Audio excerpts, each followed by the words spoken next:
Welcome to Halo the Master Chief Collection, the panel at RTX. I'm super excited that all of you have joined us today during your lunch hour. We're really excited to be here, and we hope you're having an awesome RTX so far. We've got a lot of awesome stuff to talk about today, including Halo 2 Anniversary, as well as the entire Master Chief Collection. So I want to get started right away by introducing everyone who's up here on stage. My name is Andy Dudinsky. Most of my friends call me Bravo, and I'm Community Manager for Halo at 343 Industries. To my left is Dennis Rees. He is lead producer on Halo the Master Chief Collection, and also worth noting that Dennis served as lead producer on Halo Combat Evolved Anniversary. Yes, thank you. Thank you. To his left is Max Schlager. He's lead designer on Halo the Master Chief Collection.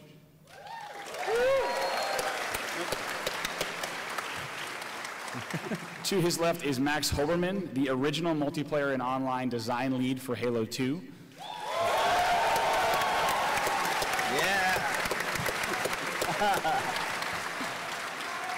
Max is also president of Certain Affinity, who is Austin's own top game development studio. Yeah. And to Max's left is David Mertz, who is lead multiplayer designer on Halo 2 Anniversary.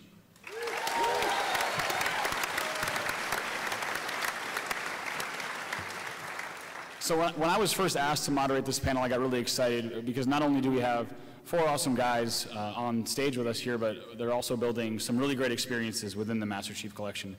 So to start off, Dennis, I'd love to just talk about everything that's packed into this game.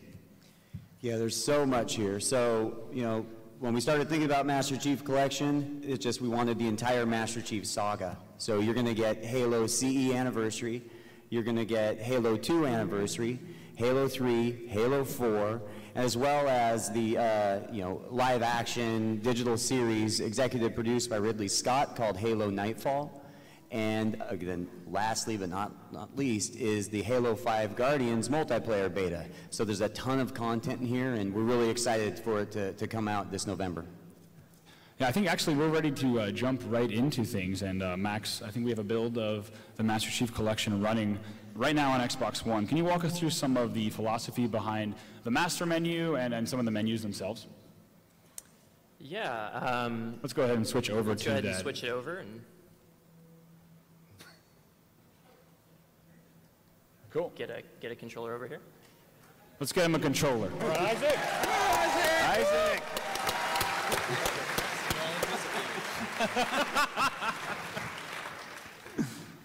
Do we have audio? Yes, okay, magic. We're good. Great. Thank you, Andy.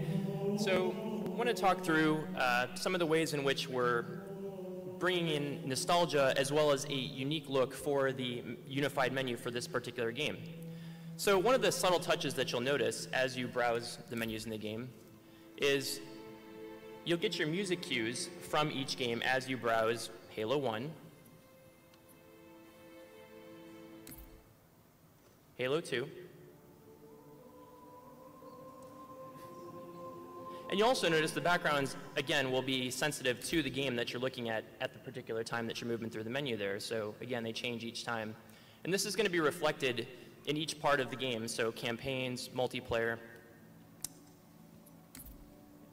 and something a bit unique for each one. So just a way we're trying to make the experience of browsing the Master Chief Collection really exciting and bring you some of that nostalgia. Now, we talked about playlists before. I wanted to talk a little bit about the philosophy behind how we thought about some of these playlists. And specifically, we've talked about cross-game.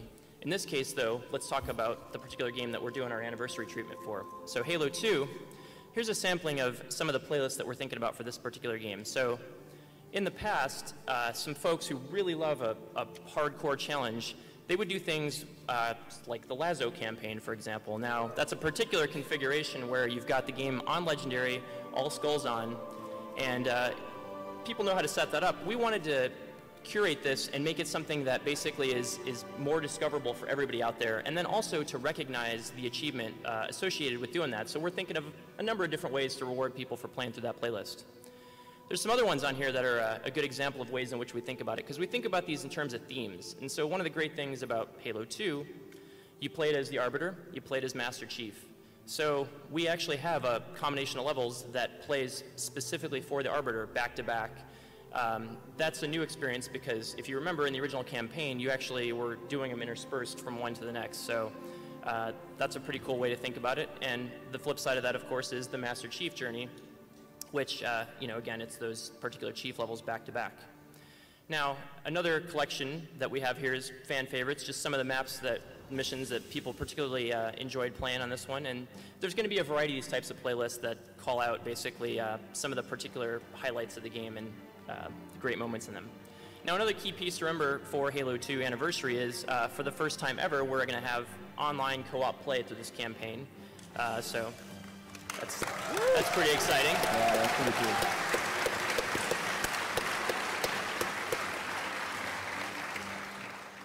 Now, I'd also like to speak a little bit to how we think about curating the multiplayer experience.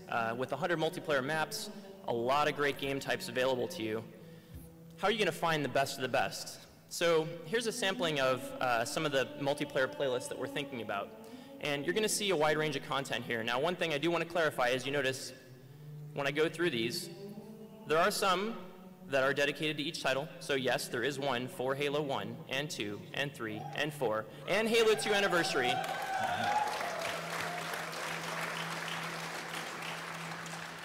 As well as some cross-game ones, and there's a kind of a few different ways we think about these cross-game ones. So in one particular case, we have a very broad range of content here, right? So Team Slayer, this particular multiplayer playlist has a wide variety of content in it. Nice. Now that's to get back to some of the spirit of what it felt like to be in multiplayer at a time when, while we will have voting, we want to make sure that a lot of those maps that maybe, didn't get as much discoverability back in the day, we'll bubble them up. And, having 4 games worth of content there is a great way to really bring that vibe back to these playlists. Another thing that we think about is rotational playlists. So in this particular case, we have a rotation of, some of the best SWAT maps across these particular games. And you'll notice this particular list is shorter than the other one because, again, these are curated to be specifically the best maps for SWAT across all these different games. So you may be wondering, how exactly, do you have a seamless experience as you go from one of these titles to the next, because things have changed over time, right? Dual wielding, equipment, loadout, sprint, all these different things. So one of the things that we thought about in unifying this package is our universal control schemes. So we haven't talked about this, and this is something that we wanted to give you a brief demo of, but you can customize your controls for each title, for each option individually, and we have the option for these things to, for example, apply a setting like, let's say, your sensitivity, and with the press of a button, you can apply that setting to every single title in the collection. The other cool thing about this is we have universal control schemes. So here's an example of one for you, and in this particular case, the goal with these is to unify what an action, how that action occurs across games. And we did a lot of digging on this, and we really feel like we have a number of control schemes that are going to work across all the games. That said, again, if you really want to get in there and have a custom one for a particular game, you're always welcome to override that. You can have everything customized per title for all these options, however you like. So that's how we think about that. Awesome. Thank you, Max.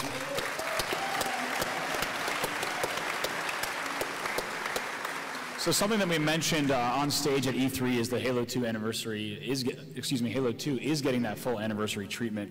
And Dennis, I want to talk a little bit about what, both in terms of campaign and multiplayer, what that means for Halo 2. Well, when we started thinking, like the anniversary treatment, we really looked back to Halo 1 anniversary and what did we do there? And right off the bat, from a campaign perspective, obviously you just need to remaster the campaign. So we work with Saber Interactive again, who worked on Halo 1 anniversary, and they're completely remastering all the graphics, and it looks incredible. Additionally, we also wanted to do some of the other fan favorite things that were like skulls. We added tons of skulls to Halo 2 anniversary. So yes, all of the existing skulls that were there are still there, but then we added a ton. So there's actually over 30 skulls that are available now in Halo 2 anniversary. Additionally, we really thought about, the audio. The audio is completely remastered in Halo 1 anniversary. We wanted to do that again, and we're doing it in a very big way, and I'm excited to talk more about that at Comic-Con, so get excited, because there's some really cool stuff we're doing on the audio side. Additionally, terminals. Now, terminals in Halo 1 Anniversary, we hid them all throughout the game, and then when you'd get to a terminal, you would unlock a video and learn more about the franchise. Well, we're doing a lot of the same thing here, and you're going to be able to learn the story, the backstory of the Arbiter. So that's something I think that everyone's going to be really excited. And then also Blur. So in cinematics, telling the Halo 2 story, it's just a huge story. And there's like over 50 minutes of cinematics. So we contacted Blur Studios, who actually had worked with us before. They worked on Halo Wars. So if you're familiar with the Halo Wars cinematics, it's pretty incredible. And Blur has been working with us to remaster all of those cinematics. So they're going to look incredible. As far as multiplayer, really, first things first, we had to make sure we included the original multiplayer, something we didn't do with Halo 1 Anniversary, so we definitely made up for that here, and we included the original multiplayer. Yeah. But we knew Halo 2 was so well known for its multiplayer, we wanted to do something different, something unique. And so we contacted Max Oberman from there at Certain Affinity, and we asked him for some help. And our major goals were, number one, we really wanted to expand upon that sort of core Halo 2 experience. We wanted to make sure that whatever we created was true to how Halo 2 was back then. And then also we wanted to create the definitive version of each of the remastered maps, as we're remastering 6 of the most nostalgic multiplayer maps, and we wanted to make sure that we stay true to how those played and how they feel. And we didn't just want this to be a remake, right? We wanted this to be an upgrade, and that was really important for us. And so I know Certain Affinity, and Max especially, spent a lot of time making sure that would be the case. Cool, thank you, Dennis. One thing, since we do have Max Oberman with us, I'd love to take kind of a step back and look at Halo 2 and why we're here celebrating the 10-year anniversary. I mean, Halo 2 was such a pivotal game, I think, for everyone on stage. For me, I can say there's no way I'd be up here and working on Halo if it wasn't for Halo 2 and my career. And I mean, year after year, it was the most popular game on Xbox Live. And for many people, it was also an introduction, to online multiplayer, not just on console, but I think all up. Max, can you tell us a bit about how you got involved specifically in Halo 2 development? Yeah, sure. So let's see. First of all, just a quick side note. I just want to commend these guys for the effort of pulling together all these different games with this unified UI and matchmaking, all these things. It's when they told me what they were planning when we first started this project, I told them they were crazy. So, but it's awesome, and it's We're really still crazy, Max. So, still crazy.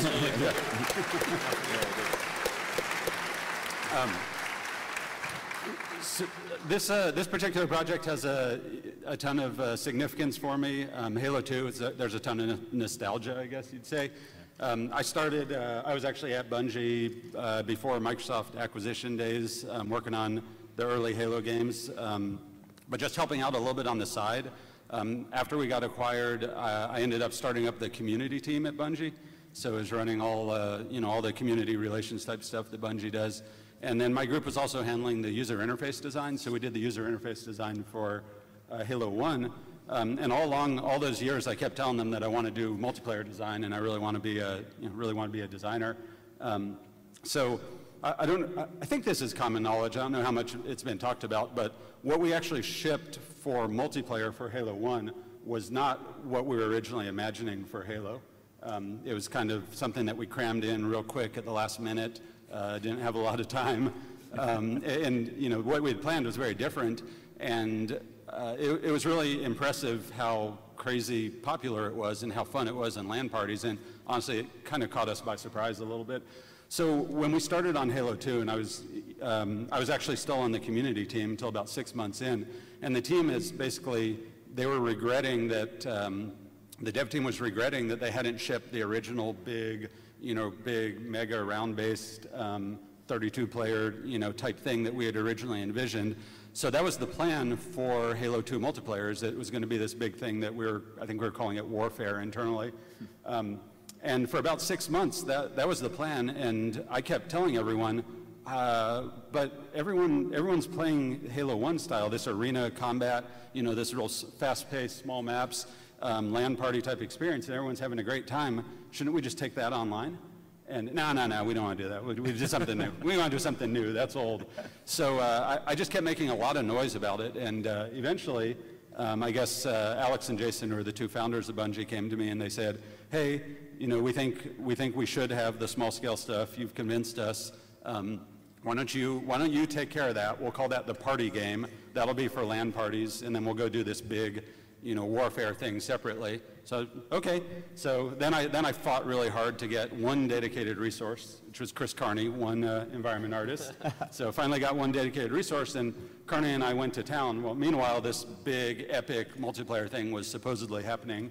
I was still on the community team. So fast forward about 6 months, and we had actually laid a groundwork for the multiplayer for the game. A bunch of the maps that you guys know and love, actually, we had planned out and even implemented in their kind of early forms and designed, and we were playing it, and we were having a great time. And 6 months later, the big mega game was no further than a single piece of paper.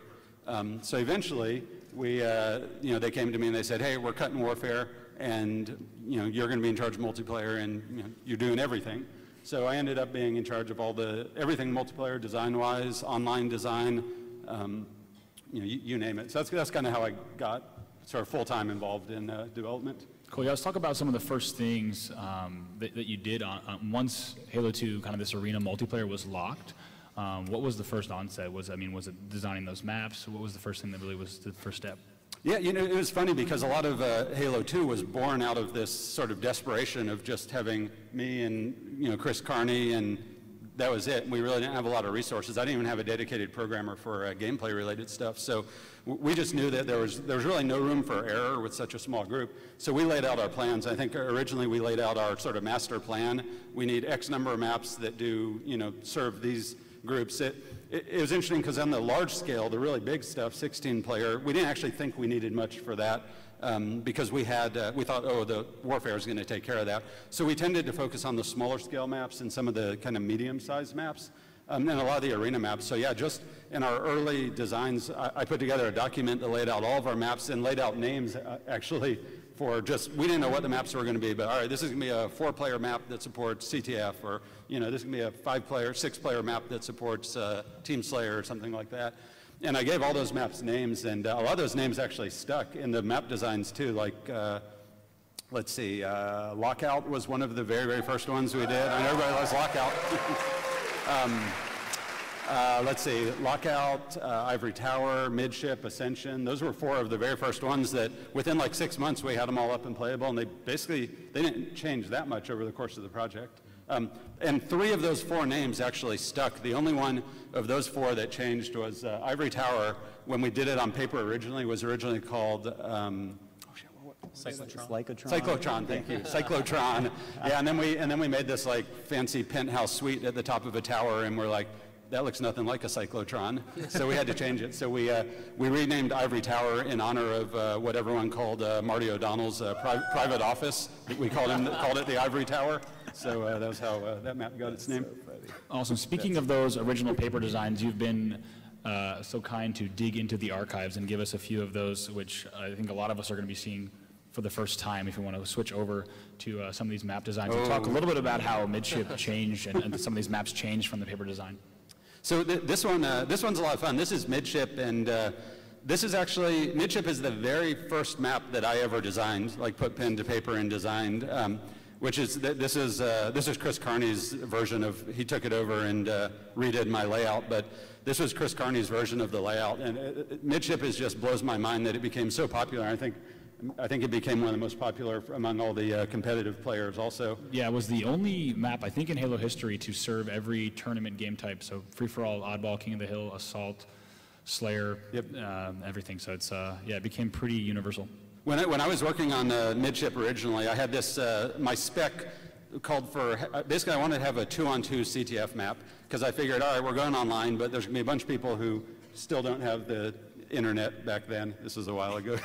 So anyway, I was like, all right, but CTF is so much fun, and I'd love for people just playing 4-way split screen to be able to play a CTF game. So I'm going to do a 2-on-2 CTF map. So the basic idea on this map was that you'd have 2 flags basically across a chasm looking at each other, and they were so close that the one guy goes on offense, one stays on defense, and the guy that's back there on defense can still participate on offense. So he can lob grenades across, he can still shoot across. Yeah, and this is pretty close to what the final map ended up as, and we did this like 2 years before the game shipped, actually. That's awesome. And we've also got an early Ascension, which similarly to Midship does look a bit different just in terms of the map layout. This was actually a rework of Ascension, because Ascension, which we're showing off here, and turned out to be a really popular map. Ascension almost got cut, because when we first did Ascension, it was really not any fun. They had a similar problem to Lockout, which is that all of the traffic routed through that dish in the middle, and there was no way to get to any of the 3 satellites without going through that dish. So the map just wasn't working. So this is actually my drawing when I got my hands on it, and I was proposing some changes to kind of make it work, and adding these peripheral lower paths around the outside, which weren't there originally. The leap of faith was, you can see I wanted to have this spot where you jump down. If you look up in the left, you see it says fog right there. Yeah. It's some awesome drawing. Nice fog. So the idea was, for the leap of faith, actually, that you'd run up and you'd look down, and all you would see was a bank of fog, and then you just have to jump down through the fog and hope you landed it. So that was what that was indicating. So yeah, this one, after we made these changes, it totally turned around the map, so got a lot better. And this next one that we're going to go to right after this slide is, I think, a last-minute addition. We just got this paper design in this morning, and I'm sure it's also a fan favorite. Oh, Zanzibar. So Zanzibar's kind of interesting, and just a side note, this panel's interesting for me because these guys all have stuff they're talking about the product, and they just asked me to come here and reminisce about Halo 2 development days, so this is kind of fun. Zanzibar was really interesting. What happened with Zanzibar is after we did a E3 where we showed off single-player New Mombasa, and then the following year, about maybe 2 months before E3, Pete Parsons and Jason Jones came to me and they said, "Hey Max, we have a problem. The single player is so on fire. We have so many problems. We can't afford to spend any time working on anything for E3 for the campaign. So we need you to show off something multiplayer for E3." So I was, okay, sure. So I said, all right. We started looking at what we had, and we realized that we really didn't have anything that we thought was sexy enough for E3. So we kind of scrambled. All of a sudden, we had a bunch of additional resources to make something. So we sort of scrambled, and this is the paper design for Zanzibar that we did. And we built this whole thing start to finish in less than 2 months, specifically for E3, with all the crazy dynamic elements and all that stuff. None of those features were supported up to that point. All the dynamic lighting from the wheel turning, all that stuff we crammed in at the last minute. Took it to E3 and had it playable. And we had a great show. And one of the reasons for that, one of the things that I really wanted to do with Halo was really focus on adding game modes that were round-based, sort of single objectives, so like single flag CTF, single bomb assault, that sort of thing. So we looked at it and we said, this is a kind of fun game mode, but we don't have a map that's really designed around, around this kind of round-based single objective. So that's where we came up with Zanzibar and really kind of went to town on it. So yeah, this is cool. Awesome. Thank you, Max. I think I'd love to move now forward and fast forward 10 years later to designing Halo 2 Anniversary multiplayer. And one of the coolest things that I heard when I first heard this project was in the works. Not only did I not believe that we were going to pull it off, but also hearing that we had commissioned you and your team to look at Halo 2 multiplayer and say, what are the things that you would have liked to have done 10 years ago that might not have been able to? And also hearing that your team now has that opportunity is pretty exciting too. Yeah, so yeah, there are a couple of things. At the start of the project, I sat down with Dave Mertz here and the rest of the team, and we talked a bunch about stuff, but I'll probably let Mertz speak to some of the things that we've added that I wanted to add back in the day and couldn't. Thanks, Max.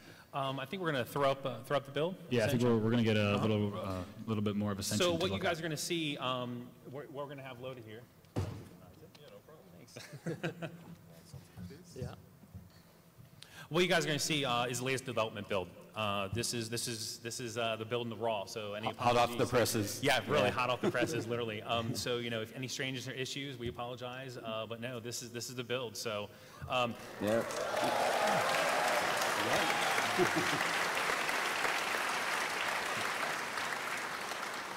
So this crowd is in for a real treat. We showed this at E3, but you guys are going to get the really the most detailed walkthrough of the map, the first detailed walkthrough of the map. So, you know, like Max said, when we started the project, there was a huge number of decisions that we had to make. You know, we sat down with Max. We really went over the things that worked, the things that didn't work, kind of his wish list items, those types of things. Really, the first thing was the hardest decision was what 6 maps. And as you can see, Ascension here made the cut, obviously. So what I'd like to do is just kind of walk through a map a little bit. So first of all, you guys will notice the updated visuals. Now, I'm going to talk to the visuals just for a little bit as it relates to design, and then we'll kind of get into some of the wish list items and some of the other stuff that kind of was the results of the feedback that we got from talking with Max, as well as just all the research and everything that we do, listen to community and listen to the fans. Obviously, you know, with Xbox One, oh, sorry, thank you.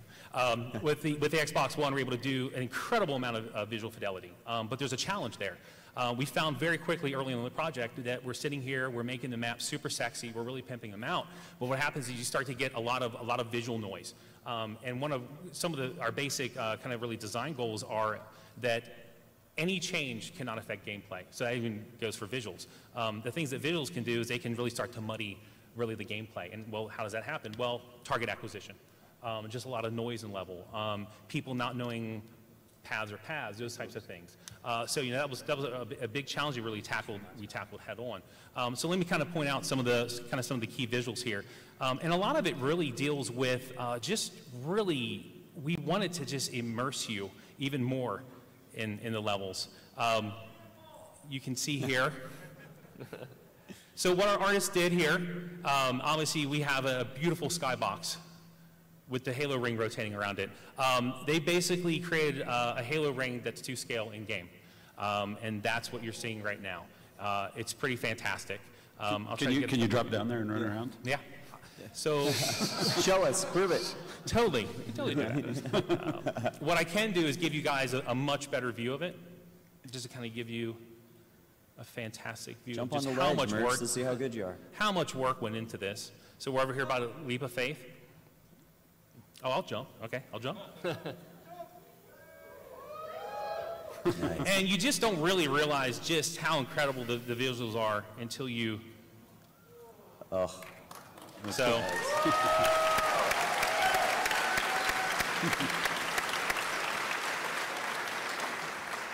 Huge, just hats off to our artists. They've done a fantastic job. So obviously there's a lot of other things you guys can see, and I'll move through this pretty quickly. Just incredibly detailed terrain, natural features. The Forerunner structures are just gorgeous, just absolutely gorgeous. So let's move on to the gameplay stuff a little bit. You know, when we got together and we talked to Max, you know, there were a couple things at a high level that we wanted to do with the maps. There's a lot of skill that's involved. There's a really nice skill gap in Halo 2. And people love to know the trick jumps, to know these different paths, to do this type of stuff. So what we really tried to make sure was that we maintained those. That was really important. We maintained all the skill jumps from in the original maps. In addition, we wanted to add more. So you know, all your classic skill jumps and those types of things will be in the map, including some additional skill jumps. Now this is a pretty standard one. And then just really small things, because really the most important thing here is that every single change, no matter how small, has got to add to the gameplay. It has absolutely got to add to the gameplay. Every single thing that we did to the game had to be a home run. Anything that was 50-50, anything that was kind of like, meh, no, cut. Everything had to move the game forward. So just simple things like this. For those of you that are familiar with the sniper rifle platform here, so you know you could drop down here before, right? Well, what we wanted to do was for skilled players, they can get up here from another route. So we've seen a lot of really, truly skilled players actually jump up that path, flank their opponent, and it's just fantastic. It's just really subtle things like that have really added a lot to the game. I'm going to go through here and show you guys a couple other really, really important paths that we have changed. Because we know everyone really wants to see the map. You kind of see all the changes that we've done. So I'm really excited to kind of show you guys that stuff. So here's the Banshee platform. Again, fantastic view of the vista. So something that really kind of came out of the feedback with Max when we were talking about the map was the Skybridge does not really get used a lot for obvious reasons. It's really kind of one big circular loop, travel loop. There's not a lot of cover So, and when you're out there in the middle of the sky bridge, your options are really limited. You can't really bail out very easily. So what we thought we'd do is we thought we'd do a couple really subtle things. So everyone always thought that the connection here was kind of awkward. So what this did is we added some additional space here, we did some modifications, and it just played fantastic. People like the additional space to fight. They like being able to approach the Banshee platform in a different way. And then most importantly, one reason that people really didn't use the sky bridge a lot was they would get sniped from Big Tower, and that's fine. And what's really important about all these changes is that we've got to maintain the original spirit of the map. The original gameplay of the map, the original spirit of the map. The map, Halo 2 in general, and this map in particular, is really about the zone control, about controlling the big tower, about controlling the small tower. So we don't want to take that away from players, but we want to give the other players a chance to counter the people that hold these power positions. So you can see we've added some additional cover while running along here from the big tower. And then really one of the biggest changes is we added this entire center kind of platform structure here. And it's fantastic. People really get a chance to kind of fight in here. It gives them a lot more tactical advantages or tactical strategies that they can do. And then, of course, this was originally an original skill jump. And, of course, I botched it. That's how you can tell it's a live build, when the lead designer is not paying attention and botches a skill jump, and I'll probably hear about that from QA on Monday. So what we did is we made this skill jump a little easier, but what's great is we noticed the more skillful players are now able to do this jump backwards. They're able to do all this type of stuff. So we haven't taken anything away, and we've added stuff, especially for your less skilled players or your more casual players.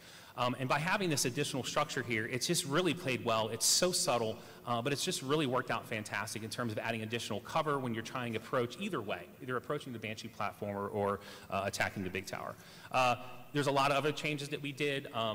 For instance, there weren't not a lot of long-range weapons around this area. We added a Covenant Carbine here.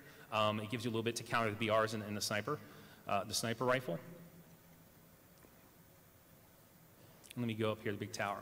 So I think really one of the biggest things that we identified in this map, when talking with everyone, getting feedback, with talking with Max, is just the dominance of long-range combat in this level. So there's a number of things that we tried to do to kind of help along with this. We adjusted spawns, we added additional cover. I think one of the biggest changes, though, and the thing that I'm most excited about, is we've really tried to add a lot of dynamic elements into the maps. And what's neat about this? Wait, have you shown this yet? No, this is the first time anyone's seen this. Are you sure this is okay, Dennis? Wait, I didn't think you were going to show this, Dave. All right, okay. Do you guys want to see this? I didn't know we were showing this either, but there goes. Can't pull back. No, now we're showing it. We're showing it now.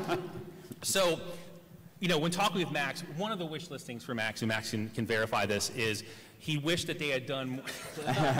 He wished that they had done a lot of the more dynamic stuff, like in Zanzibar. The bridges, the wheel, those types of things. Those people find those things exciting. So something that we've done with this map in particular is we have added an energy shield in the middle.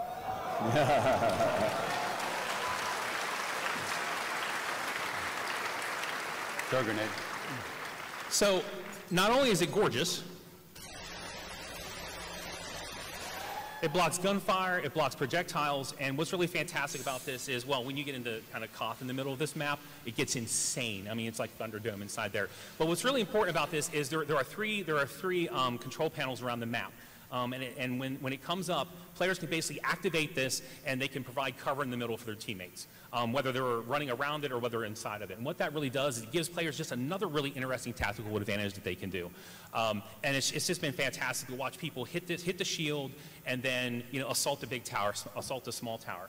It's just been really, really exciting to see that type of stuff. And this is really, to go at a high level, this is the type of stuff that we're doing across all the maps, even though we haven't announced what the maps are yet. Yeah. But you can expect to see this type of stuff. Really taking Zanzibar and spreading that throughout, kind of levels, as well as, going just above and beyond things like plasma coils and those types of things. Really trying to up the interactivity and stuff in the levels. Awesome. Thank you, David. Thank you.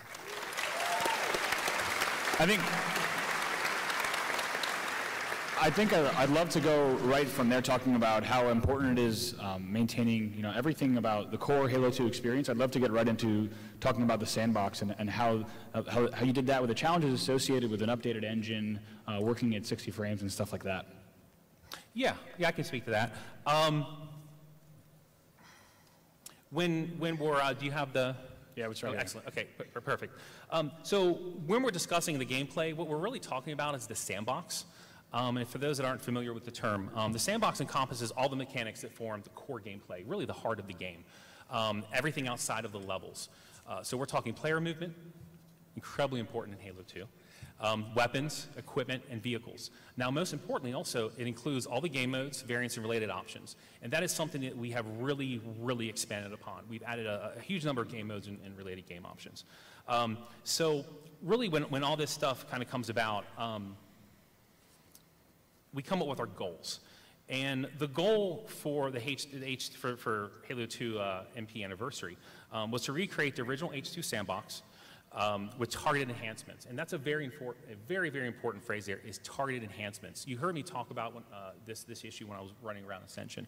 We took an incredible amount of care, not just recreating the sandbox and the levels in the game, but also vetting every single change, no matter how minor, that went into the game. And I think it definitely shows in the final product.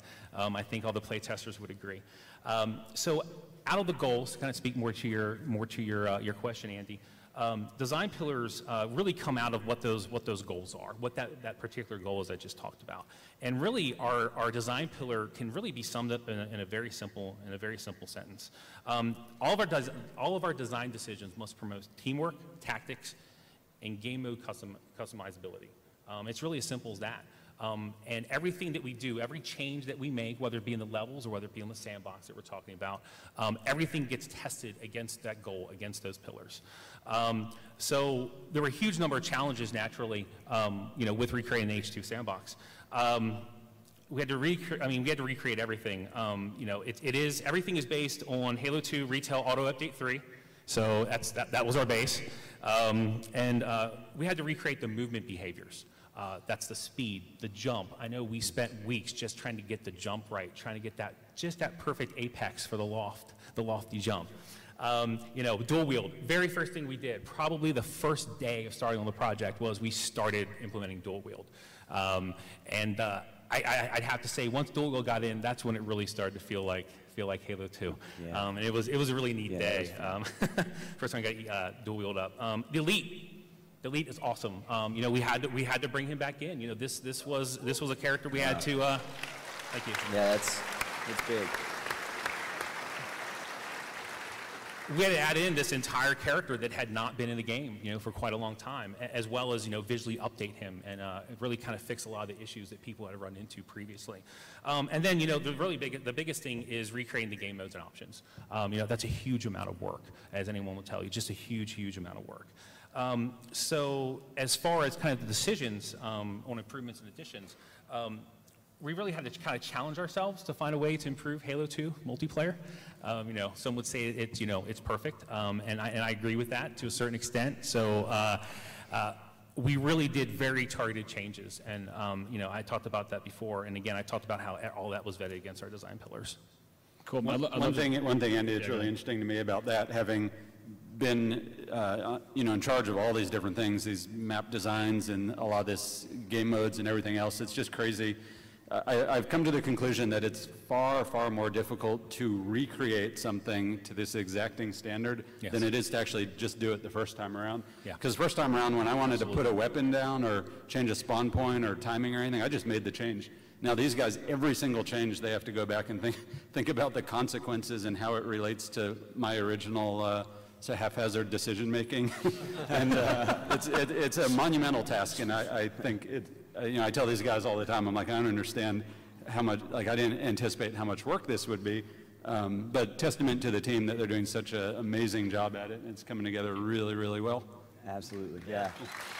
Playtests are so much fun, yeah.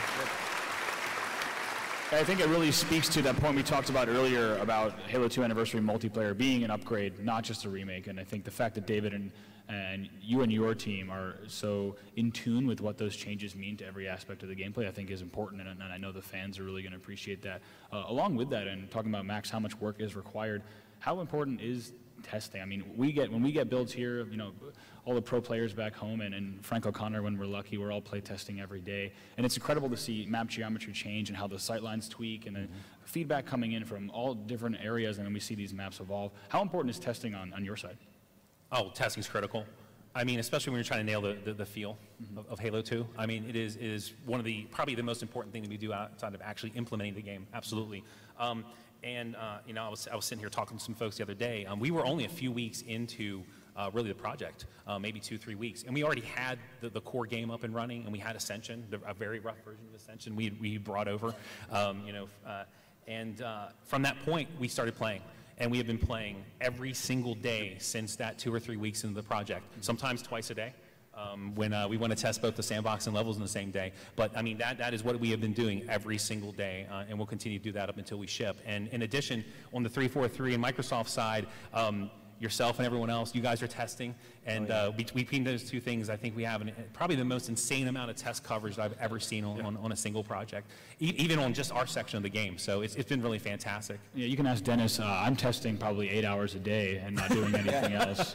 Yeah, he's not joking. I mean, Andy's been one of the key people that, you know, the whole pro team actually that works at 343 comes and they play regularly. Fantastic job. And the feedback is critical, right? Because there's a lot of those details that Max is mentioning, trying to create is so difficult that these, you know, all the pro team and the hardcore fans out there, they know what those are. And so they can really point to where they exist, and it really helps Certain Affinity kind of tune the map to make sure this feels like Halo 2. That's a rough job you've got, Andy. Oh, no, it's really tough. I'm surprised I still have the job, but I just write it off as testing each day. Just 4v4 matches on Ascension. Yeah. So speaking of testing, we have just outside witness. We have one of our lead testers in the audience on the project. Hey, Ryan, why don't you stand up? Woo! Yeah, Ryan. Woo! Ryan Fox. So Ryan, tell us, how often do we play test? Oh, man, we play test for an hour and a half a day for every single day, and we try to do at least one a day.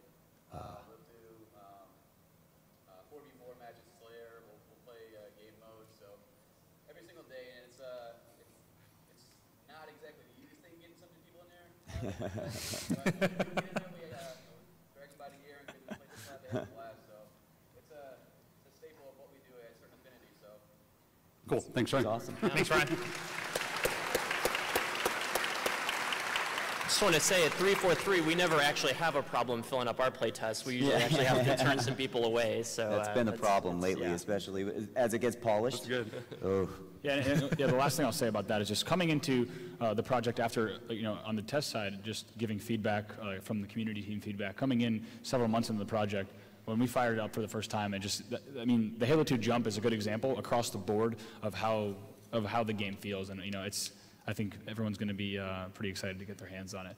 We have a little bit of time left. I want to move through a few more things and a few announcements. Let's talk a little bit about game types. Max, you talked before about Zanzibar and how one flag CTF, you know, is perfect on that game type. And something that you and I talked about is how Halo 2 obviously was the introduction of a lot of those round-based game types that was, you know, never before seen and not too common in console shooters. So let's talk a little about the game types and how big was that? Because there's not only do they play so well, but there's quite a few one-sided objective game types within Halo 2. Yeah, I think, I mean, I'll let Mert speak to the games. As far as the philosophy on that, I'm a big guy that I really care about accessibility. It comes from doing a lot of the UI, the user interface and all that stuff. And I really want everyone to be focused on a single goal, all headed in the same direction, all on offense, defense, whatever. So that's kind of where that all came about. But Mert, you want to talk more about what we're actually doing? Yeah. So you can see some of the returning favorites here. You know, again, we have brought over every single original game mode into the new Halo 2 anniversary, which is really exciting. And going back to kind of the goals and design pillars I talked about, we targeted a bunch of other game modes too that we wanted to add that really kind of fed into the whole the spirit of teamwork, the spirit of tactics. And all that type of stuff. So Ricochet, we brought over Ricochet, was one of the first things that we thought of, one of the first games we thought of to bring over from in this case, from H4 into H2. And it just plays fantastic. Ricochet was incredibly fun in Halo 4, but now with dual-wield SMGs, with everything going on, and with the kind of the movement speed, the more kind of deliberate just the more deliberate movement speed and everything. It's just really shown, I think, even more in Halo 2 than it did in H4. Something else that's really exciting is we have Race. Race is back. Yeah. With a huge number of game mode options. You know, I had to race in Halo 2, but I had to cut it, so I'm glad it's back. Yep. And that kind of goes back to a lot of the wish list. We kind of call it director's cut. That's kind of really how we treated this whole particular project, is treat it like a director's cut, almost like, you know, Halo 2.5 or Halo 2++ is really how we kind of really thought about it. And everyone's really kind of glommed onto that and really just been excited. And that's just what everyone has just been so excited about is, you know, we're going to take Halo 2, which is fantastic, and do everything that we can to make it better. You know, another fan favorite, not just a fan favorite, but one that was really, you know, created by the fans and made popular. You know, and is now, you know, formalized in Halo 2 multiplayer anniversary. So SWAT. And here's one that I'm really excited about: Infection. So this is old school Halo 2 Infection. You can swap out your weapons. You can do all types of customizations to it. We really went with old school Infection with this. And everyone's just been having an absolute blast with it. Cool. That's good. Well, thank you, David. I think you mentioned the director's cut, and that's, I think, if we want to, we're running close on time, but if we want to talk about, both Max and David, some of the director's cut items that we do have on this list on this right-hand side are pretty cool. Yeah. You want to speak to this? Yeah, I can. Go ahead. Yeah, sure. So yeah, like Andy said, we're running a little short on time, so I want to get through this stuff pretty quickly. So improvements and additions. We talked about, you know, modernizations, and, you know, everyone always gets a little scary. That means we're going to pull stuff over from other games or other, you know, other titles. Modernizations thus just means really taking advantage of a lot of stuff that we have now that we didn't have 10 years ago. Improved spawns, you know, more robust feedback systems, you know, and really more power to customize game modes than we ever did before. I want to talk a little bit about weapons. So really, I think a really good example of one of those director's cut or one of those kind of wish list things was the assault rifle. The assault rifle was, you know, wasn't in the multiplayer game. So what really worked out well with that was we felt like we were really lacking. You know, when we go back and get all this feedback that I talked about, we looked at the weapons and went, you know, we could really use some more mid-range weapon options. And the assault rifle just slid right in there. In fact, the assault rifle is actually on Ascension in the big tower on the second floor. And it's just worked out really well to really give players something to kind of balance against the BR and the sniper rifle and even the SMG to a certain degree. So something else that's kind of really exciting is we've tuned the Magnum. We've tuned it across all the weapons as well as in dual wield. And tuning just means we've upped the damage a little bit. And it's actually really worked out well. It's worked out really well. Really well. And we know it's been working great when we see people actually select that option in weapon sets. When people actually use it, we know it's working great. Yes. Yeah. We're just going, man, people aren't using the Magnum. What can we do to get people to use it? Yeah, listen to the Mongoose. So one thing I want to talk about is the Mongoose. So the Mongoose was a major feature that Max wanted in Halo 2. And we put it in, and it's just been fantastic to have the Mongoose running around in Halo 2. There's some additional vehicles and stuff that we're going to talk about, I think, at a later date, Dennis? Yep. Yeah. But I think there is one that I definitely want to talk about now. Did you want to show this one? Yeah, you want to show something? Let's show Yeah, this but one. tell us a little bit about it. Tell us a little bit about it, David. So what's better than a Mongoose? A Mongoose with guns. Yep. Nice. Yeah. We talk about changes that have got to be an overwhelming success. I can think of no other change than adding guns to the Mongoose. Yes, that's true. Plus, it has like the coolest name ever. And speaking of incredibly successful additions, it's kind of hard to play Gungoose CTF without a Gungoose. So that's a new game mode that we're doing. Something completely new to Halo, no one's ever done before. You are basically on a Gungoose and you're playing CTF, and it's I think one of the most fun experiences that I've had in any Halo game ever. It's insane, especially when you see a fleet of Gungeese flying over a hill. It's just been really fantastic, really fun.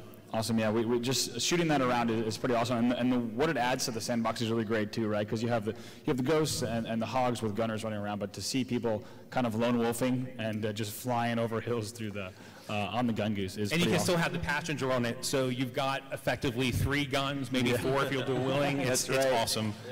Yeah, it's You're welcome. It is definitely a fun vehicle to use. Something I didn't get to cover that I wanted to quickly cover is what role concept plays in the design. For example, we just saw a little sketch of the Mongoose on a project like this where Halo 2, like we said, is so defined of how that multiplayer needs to play. How does concept start playing in when you want to bring in new things? In terms of concept, really after design and art get together and we kind of come up with our general visuals and our themes and stuff, we really just start concepting right away. And it's incredibly important. It's hugely integral. Yeah. We don't do anything art-wise without concepting it in some form or fashion these days, which is radically different than the way we used to do it back in the day. But I think you might be trying to lead up to something, Andy. We should show some. What's this? Concept. These are some of our concepts. So what you guys are seeing here is a piece of concept from a map we haven't announced yet. Any ideas what map? Yeah, has anyone guessed it yet? What? Come on, this is a Yell big it if giveaway, you know guys. it. Come on. I can't hear you. That's right, guys. That's Coag is back. right. Yeah.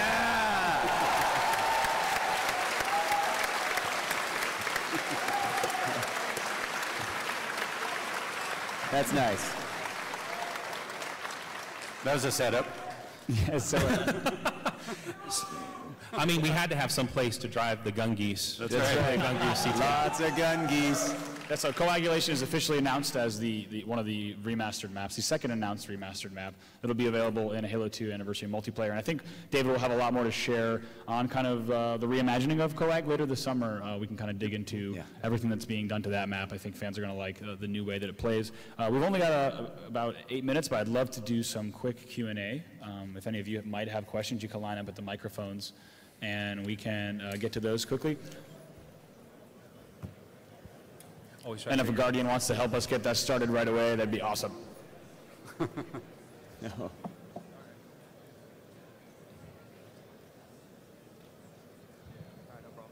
man, that's a line. Good stuff.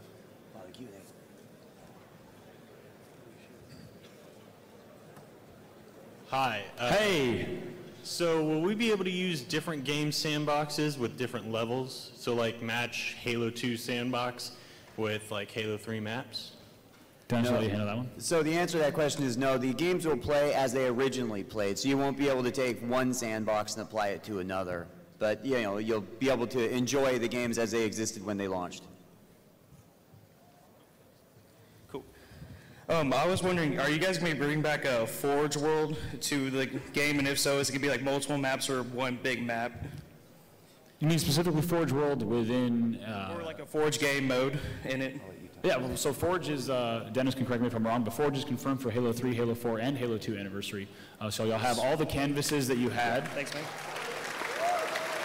Awesome, It's a huge deal. I mean, this is the first time people will be able to forge in Halo 2, the Halo 2 sandbox. And when combined with all the game options and everything we've done, it is just really an enhanced experience. It's I fantastic. didn't know we were talking about that.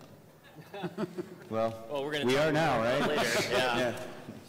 But yeah, so any canvases that you remember in Halo 3 and Halo 4 will be available in the Master Chief Collection as well. Hey, my favorite thing was the Easter eggs in the campaign in Halo 2, like the Scarab gun. I was wondering if things like that were going to be coming back. Yeah, so definitely. The existing Easter eggs are there, and I think Max is... So I like these new achievements that we're thinking about too, and it might be kind of interesting to think about maybe we should have some achievements based around those Easter eggs as well, and maybe some new ones. Yeah. That could be a good idea. Something we should think about, Max. Something we should think about. Hey, Hey, one of my favorite parts about the Halo games is that you have the ability to customize your own Halo Spartan. And I know in Halo 1 you can only choose one color, but Halo 2 and 3 are similar, and Halo 4 has a bunch load of armor. How is that going to work across all 4 games, seeing that all customizations are pretty different? So that's a great question, and I'll get back to the idea of what the unified experience that we're thinking about for this game is. We basically want to bring together customization in a really interesting way for this, this particular game. However, the multiplayer experience and a lot of the customization that feeds into that, we're going to be talking a lot more about that at Gamescom, so we can have more to reveal at that time. Thank you. Hey. Regarding the cancel button in Halo 2, are combos like BXR and BXB going to be in? Yeah, so the experience, as Dennis said, is largely as you remember it. And like David said, so post auto update 3 for Halo 2, what that means is your melee damage is higher, your plasma grenade times are shorter, and everything like you remember it. So in Halo 2 Classic, we will have things like the button combos, but in Halo 2 Anniversary, those won't exist. This is from the top question on Reddit from the user ToonZova. Hey, ToonZova. Will there be a bigger Forge budget in Halo 3, 4, and Anniversary? I don't think we're talking Forge just yet. No. Yeah, we'll talk a little bit more about that most likely at either San Diego Comic-Con or Gamescom. All right, thanks, guys. Hey, how's it going? Hello. Hi. One of the favorite things I liked about Halo was the fact that you guys do have like an extended universe. So how is it going, deciding that we're going to go into the Arbiter's backstory? I'm sorry, I didn't hear. Oh, you're good. How is it tying into the Arbiter's backstory and the larger fiction associated with the entire Master Chief Collection? So for terminal videos, you will find out a little bit more about the Arbiter, and there's also some cool links to Halo 5 in there. You know, I mean, I hate going into too much detail, but there's a lot of really good information there, a lot that you don't know that you're going to learn. So. Cool, thank you. Hey, what's up? Hi. So I know it's a few years in the future, but will the anniversary theme that y'all guys are having, will that continue into Halo 3 or future Halos? Or is it going to stop at Halo 2? I think right now we're just focusing on Halo 2 Anniversary and a lot of other projects, Halo 5 Guardians and everything else apart. So right now just that focus is on Halo 2 Anniversary. Don't forget, though, I mean, these games are running at 60 frames a second, and that's a huge, huge change. To really see it in motion, I think, is pretty amazing. And a lot of these games really look beautiful when you see them on the Xbox One running at that frame rate. So yeah. Cool. I think you'll appreciate the up-resed feel of all the games, actually. We've got time for probably one or two more. All right. By any chance, will theater mode be coming back? So I think, yeah, go ahead. So you guys want to take this? Theater mode, yep, it is going to be coming back where it existed before. You'll be able to use it again. Thank you. Yeah. I think this is going to be the last question. If you guys do have any questions for us, you can swing by our booth, the 343 and Halo booth at 1:30. We're going to have a panel signing where we're all going to be hanging out. You can ask us questions. You can get a free limited edition poster that you can only get there. So this will be the last question. But if you have more, please swing by and say hi to us. Oh, yeah. So one of my favorite things about Halo Anniversary, the first one, was that the cutscenes were complete reskin. They weren't like different models. And so you mentioned how you're working with Blur to make, like, what we saw in the trailer was it's not the exact same cutscene. It's kind of redone. But will there be an inclusion in the game of like the reskinned cutscenes, or are you only doing the Blur stuff? So for Blur, everything that they're going to be showing is going to be pre-rendered. For the original, like essentially the exact same cinematics, but using updated models, no, that won't actually exist. So it'll only be the classic cinematics, and then you'll have an awesome pre-rendered version that's going to be like cinematic quality. It'll feel like a movie to you. Thanks. Yeah. So I want to thank Rooster Teeth. I want to thank everyone here up on the panel. Thank you, everyone. Thanks for coming. Really appreciate it. Thank you, guys. I want to thank I want to thank all of you for joining us, and we'll see you soon. And also, if Certain Affinity has a booth at the show, we're launching our And you've got a game. You've got a game. Yep, Age of Booty Tactics. So come by, check us out. Cool. Thanks, guys.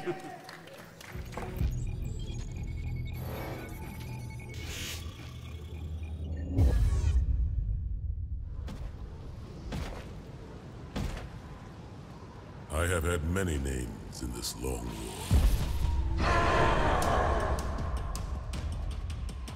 The humans knew me as Destroyer. In the Covenant, I was Supreme Commander. The prophets named me Arbiter. And your Master Chief calls me friend.